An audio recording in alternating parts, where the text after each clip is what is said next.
ada yang sudah bisa diakses. Bagaimana orang misalnya gini, kita dulu zaman kita masuk kuliah itu kita suka makan meeting di Subasuka situ. Sekarang mau makan meeting situ kan malu. Iya. Kalau mau masuk lihat pantai ke situ lewat Subasuka kan hanya sekedar lihat laut, tapi Subasuka kan malu kan. Iya. Nah itu namanya kita privatisasi ruang publik. Iya. Oke. Iya betul juga sih. Kan tidak boleh dong. Tidak boleh dong. Iya. Di daerah-daerah lain pun akhirnya terjadi seperti itu. Tapi memang belum terlambat Kakak ya. Ada ini. Ya, memang persoalan tata ruang kita di Kota Kupang ini bukan hanya Kota Kupang. Ya. Hampir sebagian menjadikan pantai sebagai beranda kota. Ya.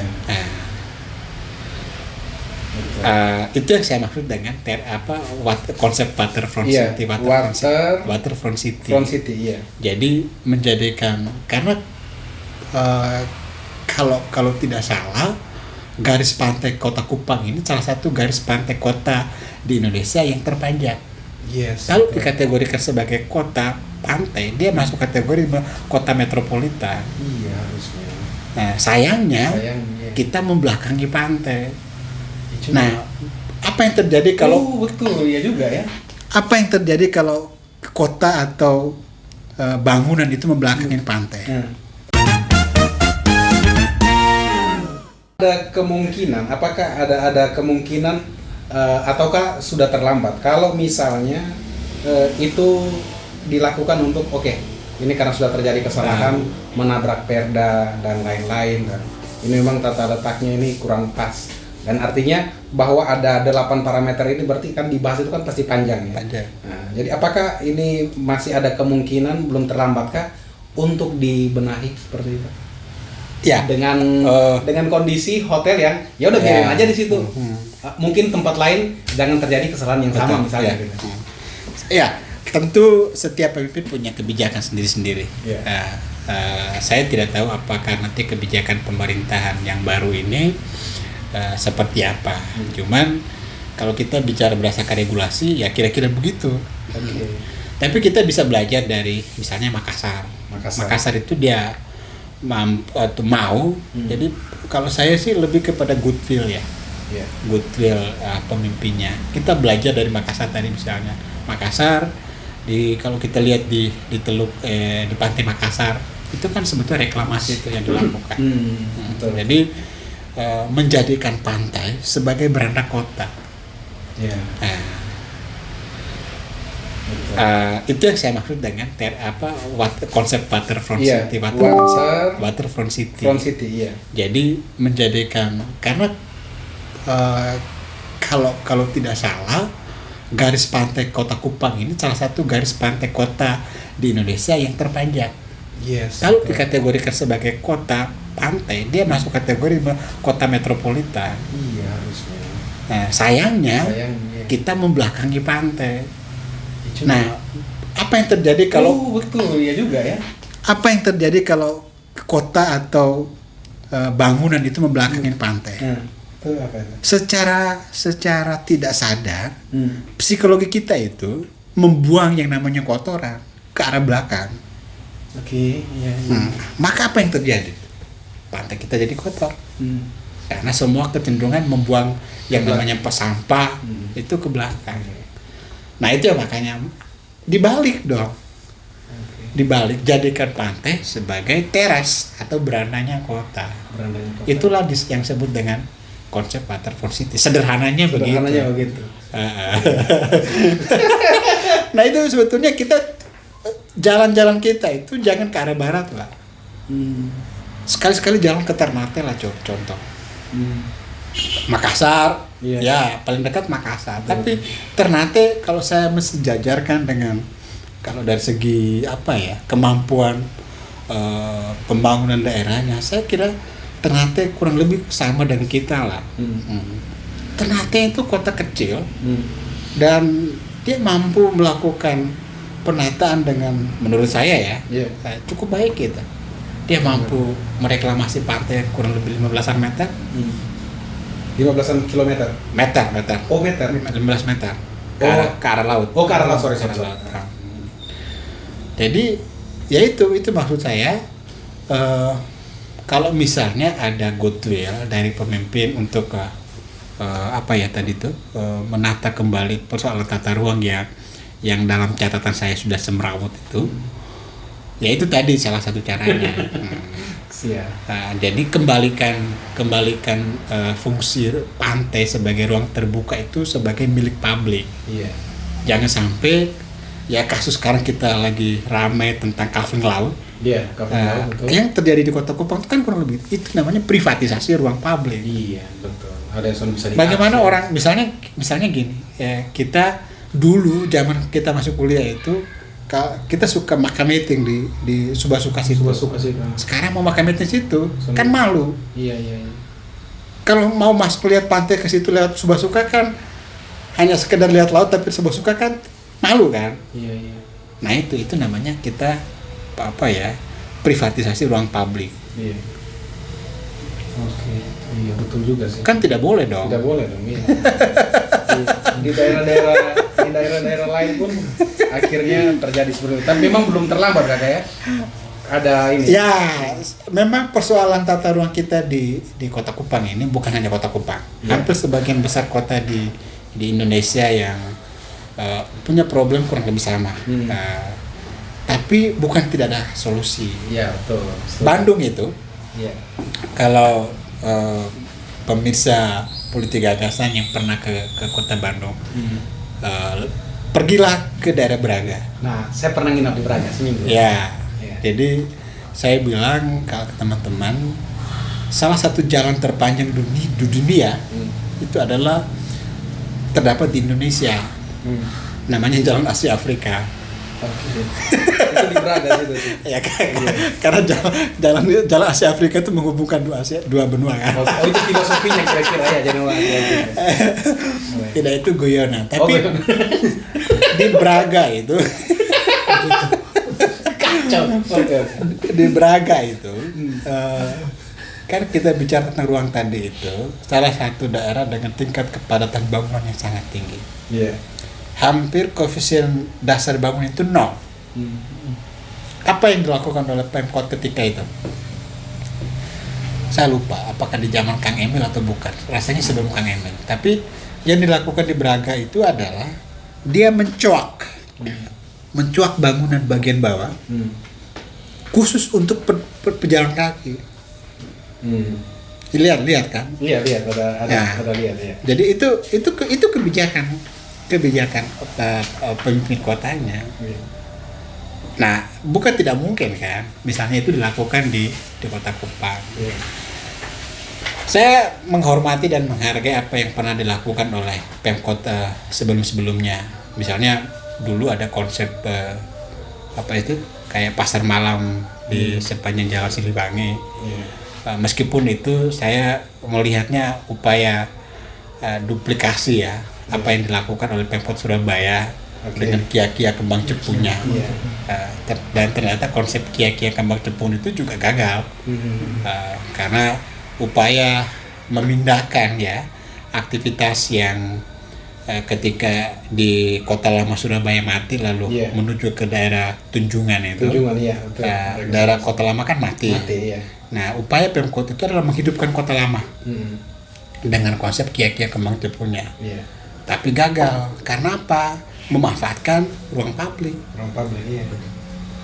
Tidak dirancang secara khusus begitu.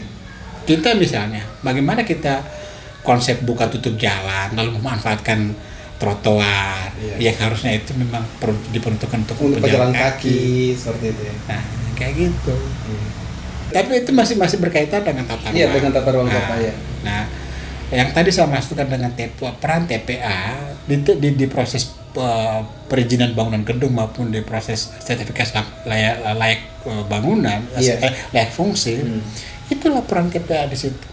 Iya, betul. Jadi ya Pak Wali mesti berdayakan TPA itu. TPA ini. Iya.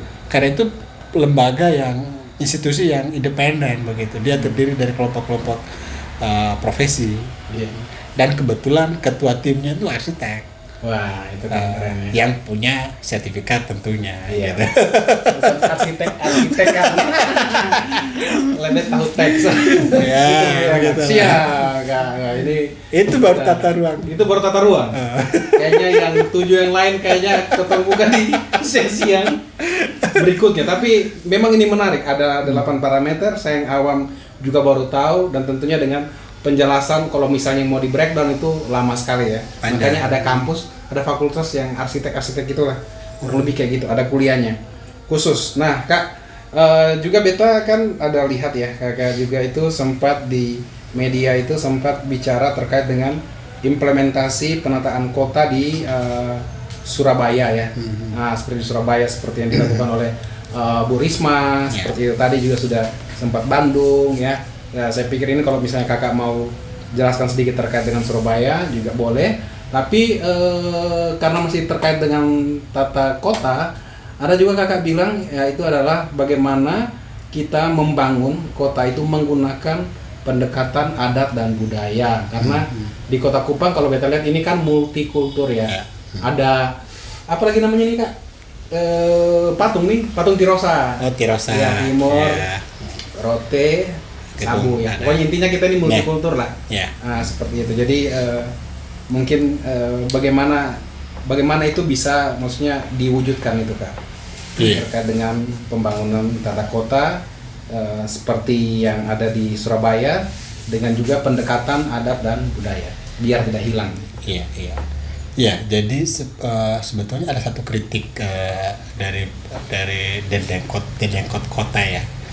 Jadi ini hampir tidak terjadi pada semua urban designer ataupun perancang ruang kota. Kasuistik sebetulnya ya, bahwa kota kita wajah kota kita di Indonesia itu mencerminkan dua wajah. Jadi di satu sisi kita menampilkan wajah kota yang sangat modern, tetapi di sisi lain sebetulnya kita masih punya kawasan yang kumuh sekali. Atau orang ada istilahnya slum and squatter. Nah, itu hampir terjadi di semua kota. Karena itu sebetulnya itu menjadi keresahan kita sih. Istilahnya kota kita kok seperti kota tanpa identitas. Kota tanpa identitas. Iya. Lalu ada satu kritikan lagi kalau kita lihat kayak di Jakarta dengan munculnya banyak bangunan tinggi dengan konsep the box ya. Itu sebetulnya kalau kita memberikan kritikan itu di kota yang tanpa identitas. Jadi kalau kita lihat kota Jakarta dengan kita bandingkan dengan misalnya Bangkok lah, atau kalau ya kurang lebih sama. Apa yang membedakan antara kota Jakarta dan kota Bangkok misalnya? Karena yang ada kita lihat bangunan tinggi, kotak ya. Kaca, itu kan. Lalu apa identitasnya? Betul. Apa yang membedakan? Oh, ini kota Jakarta. Oh, ini Bangkok. Oh, ini Kuala Lumpur. Betul juga ya. Atau jangan jauh-jauh lah. Apa yang mencirikan kota Kupang? Kalau kita ke Bali jelas. Iya juga sih. Ya kan? Bali begitu kita sampai di bandara, oh kita sudah di Bali. Di Bali ada ini. Kalau di Kupang, apa yang istilahnya itu dalam teori kotanya itu namanya citra. Apa yang hidup di imaji Anda ketika ada di kota Kupang? Citra ini bukan citra yang di bawah ya. Oke, intermezzo lanjut. Iya, jadi itulah yang tadi saya maksudkan dengan kota yang beridentitas. Kita dulu waktu zaman bukan ini ya, masih relevan sebetulnya. Undang-Undang Bangunan Gedung Nomor 28 tahun 2002. Yang di era sekitar 2015 sampai 2017 diturunkan dalam bentuk perdah bangunan gedung. Di dalam sekitar berapa pasal ya, yang itu sudah ada template-nya dari Kementerian PUPR itu ada hanya 2 pasal yang membedakan antara satu kabupaten dan kabupaten yang lain. Betul. Apa itu? adalah pasal tentang arsitektur lokal setempat dan aspek kebencanaan. Aspek kebencanaan. Arsitektur lokal dan aspek itu kebencanaan. tahun berapa Kak itu warna? Perda bangunan itu sudah ada. Hanya kan sekarang itu perda itu sepertinya kalah dengan PP 16 tadi itu. Tapi di PP 16 tetap ada. Makanya kalau di setiap proses perizinan bangunan gedung, TPA itu selalu melihat parameter itu. Apakah bangunan publik yang dirancang itu sudah memberikan ciri khas arsitektur setempat atau tidak? Siap. Begitu. Jadi, nah kalau dalam konsep makro kota, sebetulnya yang mencirikan sebuah kota itu ya arsitekturnya. Arsitekturnya betul, setuju sih. Karena kalau kita buatkan analogi ya, kota dan arsitektur, itu ini bukan asal analogi, ini teori ini. Teori dari seorang pakar kota namanya Paul Klee.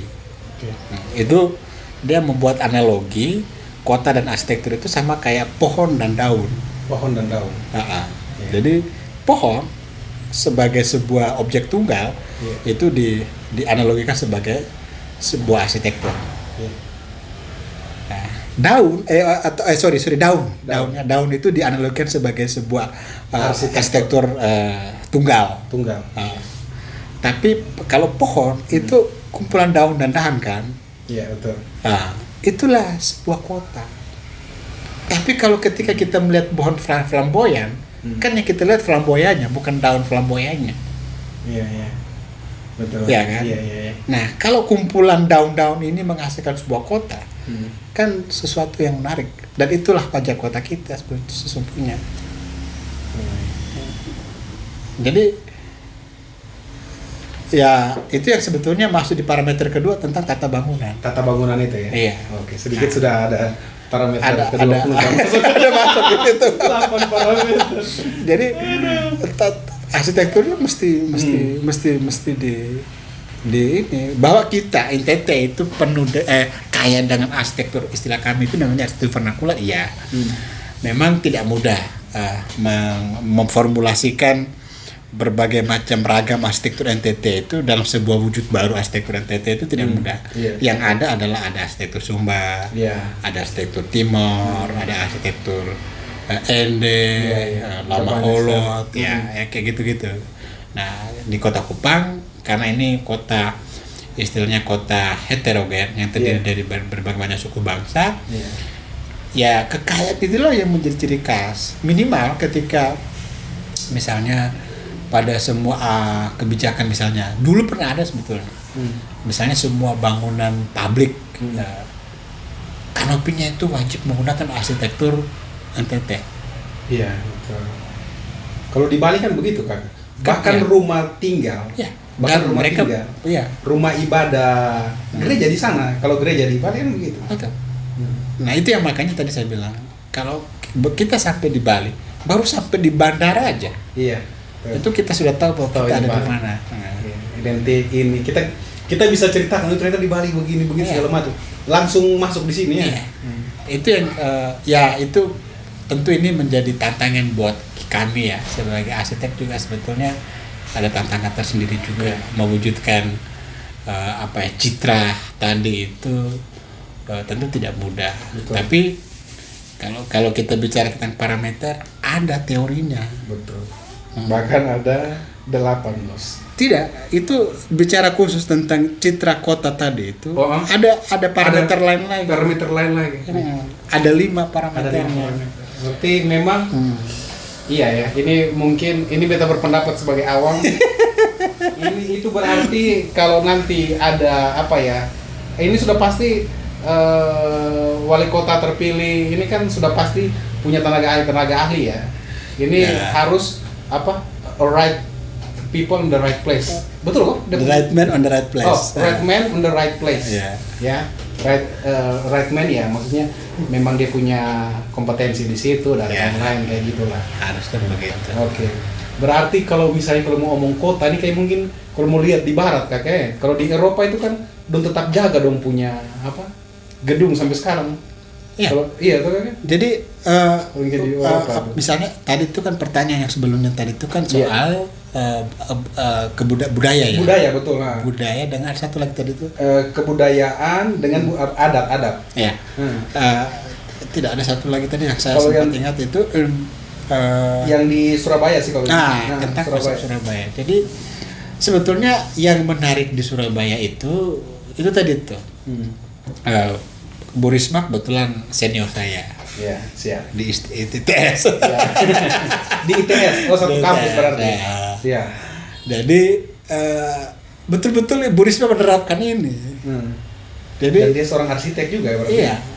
Jadi kenapa ada satu hal, bukan satu hal ya. Kalau kita bedah tadi itu sebetulnya ada satu segmen masyarakat yang paling dilupakan hampir seluruh kota di Indonesia. Itu sebetulnya di salah satu elemen sebetulnya aktivitas pendukung. Jadi kalau saya tambahkan lagi sebetulnya di parameter tadi itu bisa menjadi tambah 9. Oke, tambah 1 Apa tadi itu? Aktivitas support. Iya. Jadi aktivitas pendukung. Iya. Itu siapa? Itu adalah PKL.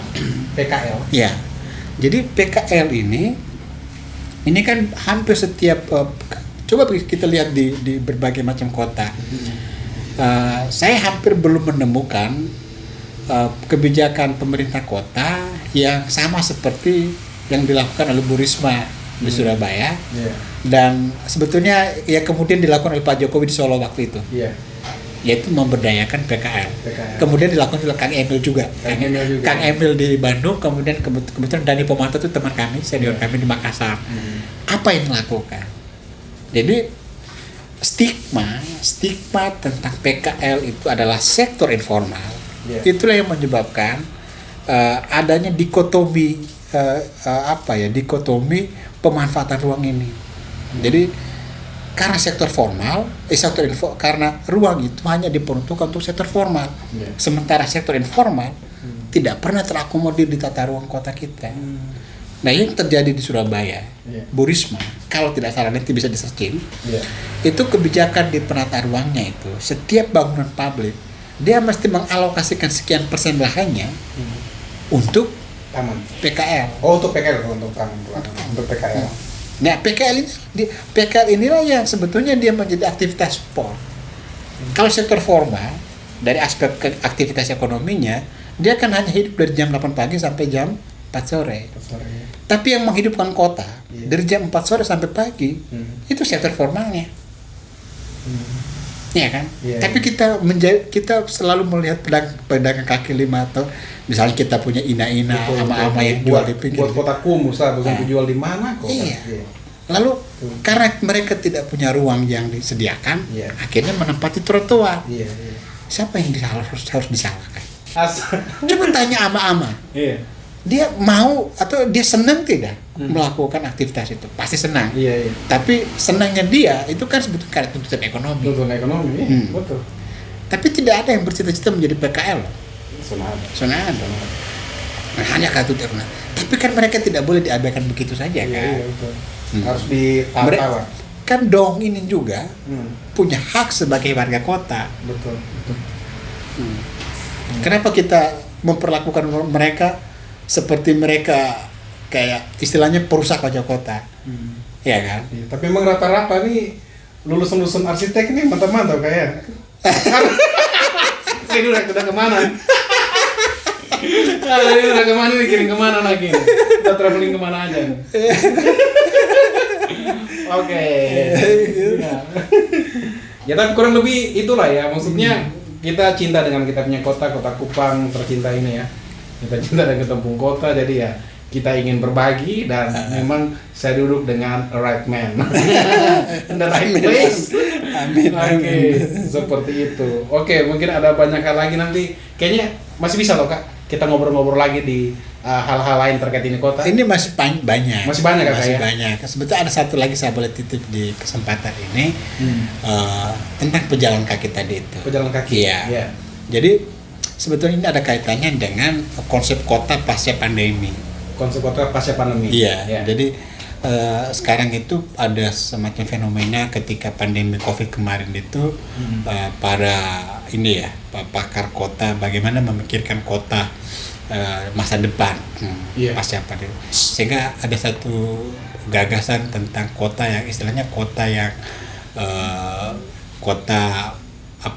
kota yang bergerak dan berketahanan.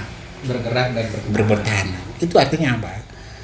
Ruang kota itu harus diisi dengan aktivitas bergerak. Nah, salah satunya melalui pejalan kaki. Di Hong Kong, Hong Kong itu kita jarang ketemukan orang naik kendaraan pribadi. Orang pertama karena kebijakan pemerintah kota Hong Kong itu dengan biaya parkir yang sangat tinggi. Nah, tapi akhirnya orang kantoran jas pegang tas ke kantor, jalan kaki itu sesuatu yang biasa. Kita di sini suruh anak-anak mau pergi pasar kunci motor dulu. Nah, tapi apa pelajarannya? Kan jalan kaki kita menjadi lebih sehat. Betul. Ya kan? Pandemi COVID itu kan pembelajarannya adalah movable. Kota harus terus bergerak. Dan istilah kalau yang dalamnya sustainable tadi terus berkelanjutan. Betul. Kalau perencanaannya salah ya ujung-ujungnya pun hancur ya. Untuk penataan kota kan butuh planning kan Kak? Betul. Butuh planning siapa saja yang harus terlibat di dalam dan lain-lain seperti itu. Dan kalau saya selalu menggunakan istilah harus komprehensif. Tidak boleh parsial. Jadi misalnya sekarang kita di musim hujan, pasti ada persoalan tentang meluapnya banjir, genangan air terlalu banyak Kak, beberapa titik. Sebetulnya apa yang menjadi sumber soalnya? Kan sebetulnya karena master plan drainase kita sebetulnya. Master plan drainase kita. Iya, yang jadi soal kan. Betul sih. Sudah ada dan sudah istilahnya sudah dilakukan pembangunan sesuai dengan master plan-nya atau tidak. Betul. Jadi kita jangan berpikir karena topografi Kota Kupang itu relatif landai lalu sirkulasi airnya itu lancar-lancar saja. Kan faktanya tidak. Kan kita bisa lihat kejadian kayak di Sikumana. Kemudian air yang sering meluap di area Oisapa di bawah sini juga di area timur raya lah ini tuh yang arah mau ke Asto. Berapa banyak loh Pak? Karena itu istilahnya Rio yang utilitas kota tadi itu kan? Utilitas tadi itu yang salah satu parameter itu ya. Dan bagaimana kita membuat diameter jaringan drainase kita yang sama di daerah dengan tingkat kepadatan yang tinggi maupun di tingkat kepadatan yang rendah misalnya. Ini kepadatan kan masih rendah atau Kak ini Kota Kupang? Belum terlalu padat-padat. Bisa dilihat. Sudah kalau kita lihat perhatikan di tata ruang itu sebenarnya kelihatan daerah dengan tingkat kepadatan tinggi itu daerah mana, daerah dengan tingkat kepadatan sedang daerah mana. Jadi maksud saya biasanya di pekerjaan master plan itu kan dia pekerjaan studi volume buangan air di daerah dengan tingkat kepadatan tinggi kan pasti lebih besar. Maka dia punya diameter drainase kan harus lebih besar dong. Masa sama semuanya. Yang terjadi akhirnya meluap. Karena volume buangan air permukaannya besar. Nah itulah, jadi membahas itu memang pasti banget. Tapi ini kan kadang harus jadi ini apa nih? Karena ketemu sama-sama di kota sini, jadi harus mau ya kalau diajak untuk ngomong di ini depan kamera Kakak ya. Yes. Jadi minimal punya gagasan lah ya kan. Jadi warga kota minimal punya gagasan, punya pemikiran. Kalau kita punya kompetensi, kita harus berbagi untuk kemajuan Kota Kupang. Amin. Oke. Baik Kakak, thank you sekali. Tadi beta baru dengar ada arsitek digital itu apa, mungkin nanti baru kita tanya-tanya lagi. Arsitektur digital ya. Nanti kita akan tanya-tanya lagi di Padon ya, di lain kesempatan. Kita harus banyak belajar ternyata ya, banyak ya ini arsitek ini. Makanya kok sekolahnya mahal. Baru dia pun presiden 2 periode arsitek. Terus kota Bandung juga makin maju tuh arsitek. 5 tahun yang akan datang ya kita lihat aja nanti ya. Oke, kalau bisa buang gas, minimal ada gagasan. So see you in the next video. Bye bye dan terima kasih Kakak Don. Ya, terima kasih pemirsa Politik Gagasan. Politik Gagasan. Maju terus.